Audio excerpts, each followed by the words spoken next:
ஒரு படத்துல வடிவேலோட great Kirikalan magic show மாதிரி இன்னைக்கு ஒரு மேஜிக் ஷோ பார்க்க போறோம். இது வந்து தமிழக அரசு கிராமப்புறங்கள்ல வச்சிருக்கக்கூடிய குப்பை தொட்டி. இதுல வந்து குப்பை போட்டா என்ன ஆகுது அப்படிங்கறத மட்டும் கொஞ்சம் பாருங்க. இதோ நிக்கிறான இந்த பாய் உள்ளத்துக்கு போட போறேன், மூட போறேன்.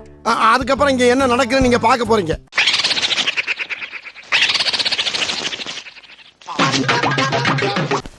பெட்டிக்குள்ள போன பாய் இங்கு வந்துட்டேன். இது வந்து ஸ்வச் பாரத் தூய்மை பாரத இயக்கத்தின் மூலமாக மத்திய அரசு கொடுத்த ஃபண்டில் வாங்கி போட்ட குப்பை தொட்டிகள். கிராமப்புறங்களில் இருக்கக்கூடிய குப்பை தொட்டிகள் பூராமே இந்த கண்டிஷனில் தான் இருக்குது. ஸ்பெசிஃபிக்காக சொல்லணும்னா இந்த கிராமத்துக்கு பணம் வந்திருக்கு 1.5 லட்சம் ரூபாய்க்கு மேலே பணம் வந்திருக்கு. குப்பை தொட்டிகள் வாங்குவதற்கு சாலிட் வேஸ்ட் மேனேஜ்மெண்ட் ஸ்கீம்ஸ் மூலயமா இந்த கிராமத்துக்கு பணம் வந்திருக்கு. எல்லா கிராமங்களில் இருக்கக்கூடிய குப்பை தொட்டியோட நிலைமை தான். சாலிட் வேஸ்ட் மேனேஜ்மெண்ட்டில் பார்த்தீங்கன்னா ஃபர்ஸ்ட் ப்ராசஸே அந்த டஸ்ட் வந்து கலெக்ட் பண்ணுறது தான். இந்த ப்ராசஸ் கலெக்ட் பண்ணுறது இதுலேயே இது ஃபெயிலியர் ஆகுது அப்படின்னா இந்த ப்ராசஸினுடைய ஒர்த் இந்த கிராமங்கள்ல எப்படி ஸ்வச் பாரத் ஸ்கீம் வந்து ஒழுங்கா வேலை செய்யும் அப்படிங்கிறத தமிழக அரசு கொஞ்சம் உணரணும். ஃபண்டு வரல அப்படின்னு சொல்லி மட்டும் சென்ட்ரல் கவர்மெண்ட் கிட்ட சண்டை போட்டா போதாது. அதே நேரத்தில் ஃபண்டு கொடுத்த ஃபண்டை வந்து உருப்படியாக எப்படி பயன்படுத்திருக்கீங்க அப்படிங்கிறதையும் மக்களிடம் சொன்னீங்க அப்படின்னா இன்னும் கொஞ்சம் நல்லா இருக்கும்.